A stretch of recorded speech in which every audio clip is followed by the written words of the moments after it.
Hoxe é o Día Mundial contra o Cáncer e, aínda que este ano a Asociación Española contra o Cancro non puido saír á rúa a dar visibilidade a esta enfermidade por culpa da COVID, o colectivo non quiso deixar de conmemorar esta xornada. Fixo pedindo un gran acordo por parte de toda a sociedade. El acuerdo que se lleva este año es que el cáncer es igual para todos, pero no todos son iguales frente al cáncer.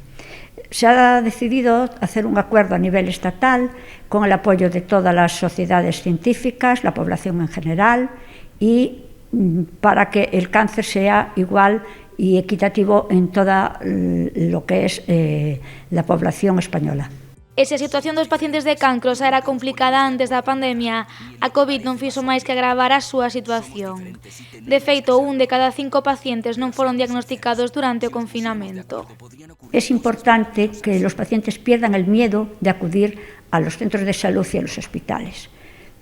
Yo entiendo que cuesta dar el paso, pero aunque se tarde en que el médico de atención primaria tarde un poco en atenderte, ya que la primera visita siempre es telefónica, que insistan en que le den una presencial, que pierdan ese miedo de poder ir al centro de salud y es el médico de atención primaria el que diagnostica en general el cáncer y es el que deriva al especialista. Así que, por favor, hago un llamamiento para que pierdan ese miedo de acudir a su médico de atención primaria.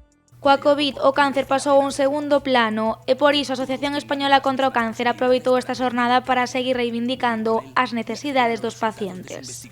Ha quedado en un segundo plano, pero imagínate, el impacto que ha tenido ha sido con los pacientes con cáncer, ha sido a nivel sanitario, a nivel emocional y a nivel social. Es decir, han sido los más vulnerables porque mucha gente con cáncer sabes que pierden su trabajo y en este momento, aun con las ayudas que ha dado el Estado, no han sido suficientes. Nosotros, desde la Asociación Española contra el Cáncer, hemos tenido que triplicar las ayudas económicas a los pacientes más vulnerables con cáncer y sus familiares. Ao longo desta xornada, a Asociación Española contra o Cáncer celebrou un foro para analizar en profundidade o impacto da pandemia nos pacientes de cancro.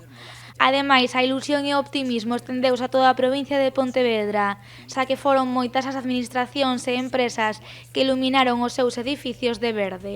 A cor da esperanza.